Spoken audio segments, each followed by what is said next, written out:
The silence of an empty corridor can be louder than a crowd. It doesn't come with words, but with a weight that sits on the chest, an invisible pressure, whispering that you are alone, that no one is coming. This is the silence that Stephen King understood so well. The silence of isolation, the silence that eats away at sanity until all that's left is the distorted echo of your own thoughts. In The Shining, Jack Torrance isn't just a man trapped in a haunted hotel. He is a mirror of every human being cornered by solitude, pressured by failure, and devoured by the voices inside their own head. The true monster isn't the hotel, isn't the ghosts, isn't even the snowstorm that locks him inside. The true monster is the way isolation amplifies everything we fear about ourselves. We live in a world that praises strength, productivity, and success, but buries silence and loneliness as if they are shameful. Yet, when we strip away the noise of society, when there's no crowd to distract us, no job to numb us, no alcohol to blur the edges of our reality, what's left is a confrontation with our deepest wounds. For Jack, those wounds were failure, resentment, and the suffocating pressure of being a husband and father who always felt like he was not enough. He walked into the Overlook Hotel with those wounds already open, bleeding beneath his skin. The hotel didn't create his madness. It only gave it room to echo, to expand, to consume, and that is the lesson isolation teaches. It does not invent new demons. It only shines a light on the ones you've tried to bury. A man who runs from his shame will hear it louder in the silence. A woman who hides her grief will find it waiting at the edge of her bed in the dark. A child who feels invisible will see monsters where there are none. The longer we run from ourselves, the sharper the claws of our reflection become. Isolation is not just physical, it is emotional. It is the invisible wall between you and the people you love. The wall built out of words unsaid, mistakes unconfessed, truths avoided. Jack Torrance's greatest tragedy was not the ghosts of the hotel, but his inability to open himself to his family. His silence, his pride, his refusal to share his pain, those were the real bricks in the wall that cut him off from his wife and son. The horror is not that he was haunted, but that when he was, he had no one left to lean on, no one left to break the spell of his own despair. And isn't that true for us too? We fear being alone in a dark room, but the darker truth is that many of us are already alone, even in crowded houses, at crowded tables, in crowded cities. We sit across from each other with phones in hand, conversations shallow, hearts silent. We do not confess the storm inside because we are afraid of judgment, afraid of weakness, afraid of shame. Yet the silence grows, and when the silence grows, it consumes. The criminal mind is born from this silence. A man who feels unseen, unheard, unvalued. He becomes dangerous, not because of external evil, but because isolation has convinced him that nothing matters. That is what The Shining shows us, the slow erosion of morality under the weight of loneliness. Jack begins as a man wrestling with inner failure and ends as a monster because he allowed his isolation to feed the worst parts of himself. The psychology of mistakes lives in this same place. When we make a mistake and refuse to confront it, we isolate it inside us. We pretend it didn't happen. We bury it beneath excuses. We convince ourselves the world forced us into it. But mistakes rot in silence. They multiply. They twist into resentment, into bitterness. until eventually they break through the surface as rage, violence, or self-destruction. Jack's mistake wasn't just taking the job at the hotel, it was believing that silence and solitude would fix what was broken inside him. Instead, it magnified the cracks until he shattered. And so we come to the question that lies beneath the horror. How do we survive isolation without becoming its victim? The answer is not to run from it. Isolation will always come through loss, through failure, through the natural silence of life. The answer is to face it, to use it as a mirror instead of a prison, to sit with the silence and ask, what am I afraid of hearing? What am I afraid of seeing? King's condemnation in The Shining is not simply about one man's madness. It is about society's failure to confront isolation as a disease. We quarantine people in prisons, in hospitals, in institutions, believing that silence will reform them. But silence doesn't heal. It corrodes. Healing comes from connection, from confession, from the terrifying act of saying, I am broken, I am flawed, I am afraid. And so, the hotel is not just a haunted building. It is every place where silence has swallowed compassion. It is every family where rage replaces love. It is every relationship where pride builds a wall higher than forgiveness.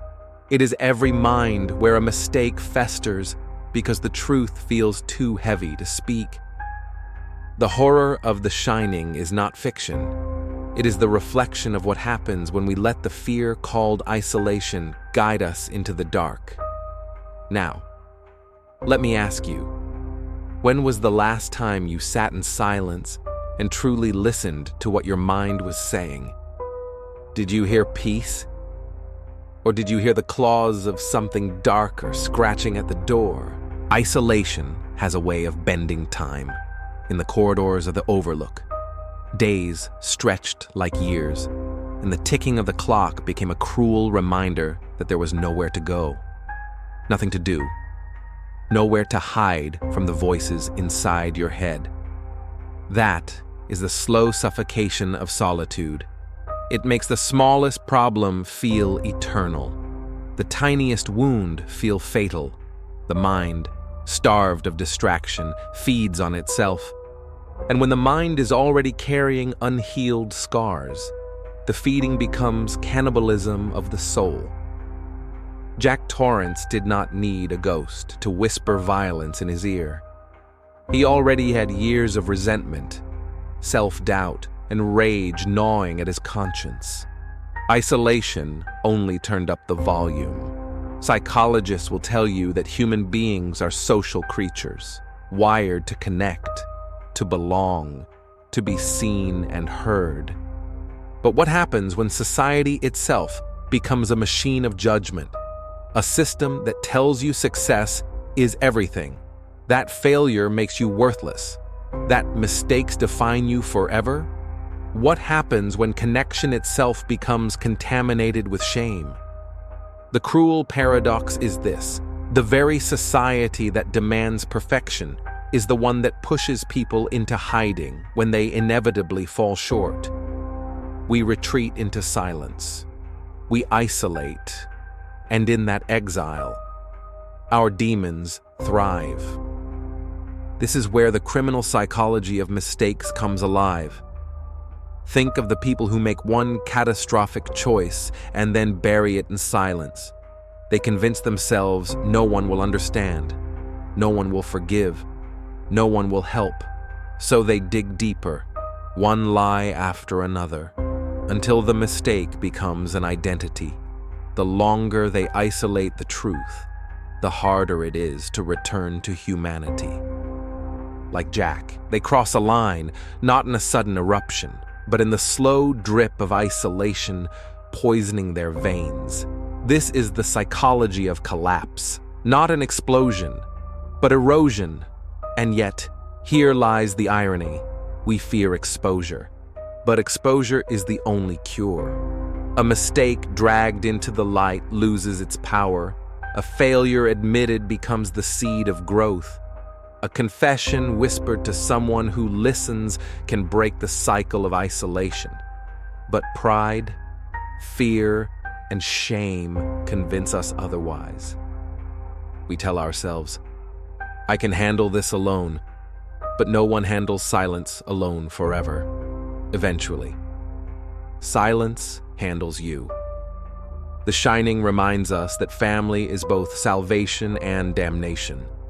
Wendy and Danny were Jack's chance to resist the darkness. They were the voices that could have shattered his isolation. But Jack, poisoned by pride, could not lean on them. He wanted to be the savior, the provider, the writer who redeemed himself. But salvation never comes from control. It comes from surrender. By refusing to surrender his pride, he surrendered his humanity instead. And here is where King's social commentary cuts the deepest. Isolation is not just a personal failing, it is a cultural sickness. We live in an age of walls, emotional, digital, political.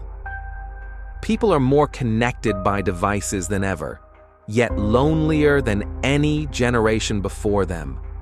The feeds are full of smiling faces, but behind screens are silent battles, depression, addiction, anxiety, rage. Everyone is together, and yet no one is truly seen. That is the modern Overlook Hotel, an endless hallway of closed doors, each hiding a silent scream. What happens to a society that refuses to acknowledge its isolation? It becomes violent, not always with blood, but with indifference. We walk past each other's pain without stopping.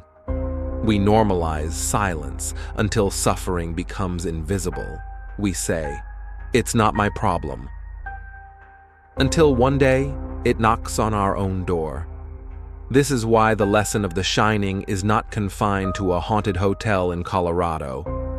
It is written into the fabric of our neighborhoods, our schools, our governments.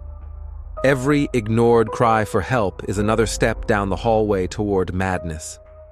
Jack Torrance's descent was not supernatural, it was human. He was a man with wounds society didn't want to see, so he buried them. He was a man with failures too heavy to admit, so he drank them. He was a man who needed connection, but chose pride instead. The hotel simply reflected back what was already there. And isn't that the most terrifying thought? That if we strip away the noise, the busyness, the applause, and the distractions, what we find in silence is not peace, but the monsters we have been feeding all along. So, I ask you now, what lives in your silence? When the lights are off, the hallway empty, and the phone put away, what voice do you hear the loudest? Is it compassion or is it contempt? Is it forgiveness or is it rage? And if that voice is not the one you want guiding you, how long will you let it echo before you finally speak it into the light? Fear is a predator that thrives best in silence, when you are cut off from the world, when the echo of your own breath is the only sound left. Fear begins to take shape, to grow teeth, to gnaw at your stability. In The Shining, fear didn't just haunt Jack Torrance, it colonized him. It began with fear of failure, then fear of irrelevance, then fear of his own weakness. Each one whispered in the long nights at the Overlook, until fear itself became his master. And here lies the brutal truth: fear untreated becomes identity. A man afraid of being worthless will eventually act worthless. A woman afraid of being unloved will sabotage love before it reaches her.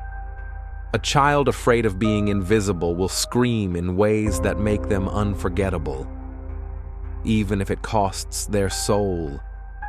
We often imagine fear as an external enemy, something we must run from or conquer. But King's insight is that fear lives inside, and isolation feeds it. Society teaches us to avoid it, to numb it with alcohol, with entertainment, with endless noise. But when silence strips those distractions away, fear reveals its true form, not a sudden monster, but a lifelong companion you never dared to name. And once it speaks with the authority of truth, even when it is a lie. Jack believed the lie that his family was against him, that they mocked him, that they were obstacles to his greatness. Fear told him the story, and isolation made him believe it. Here we find the intersection of morality and madness. Morality requires perspective. It requires seeing beyond yourself, considering others, weighing right against wrong with clarity. But isolation shrinks perspective until the only voice you hear is your own. That is why solitary confinement is considered psychological torture. It dismantles morality by severing connection. In Jack's case, morality dissolved into delusion. He was no longer a father, a husband, a writer. He was a man consumed by his own echo, acting on impulses unchecked by love or reason. And isn't this what happens on smaller scales in our own lives? Isolation twists arguments into betrayals. It turns silence from a partner into evidence of rejection. It makes every unreturned call feel like abandonment, every ignored message feel like hatred. Without connection, the mind fills the void with its darkest imagination. And when we act on that imagination, we justify cruelty, even violence. That is why King's horror resonates. It doesn't take ghosts to make us monsters. All it takes is silence, shame, and fear. But what of compassion? What of the human capacity to reach into someone's silence and pull them back from the edge? Wendy and Danny represented this hope.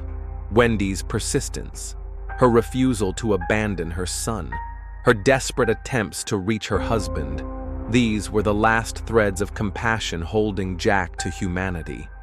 But compassion cannot save someone who has chosen pride over vulnerability.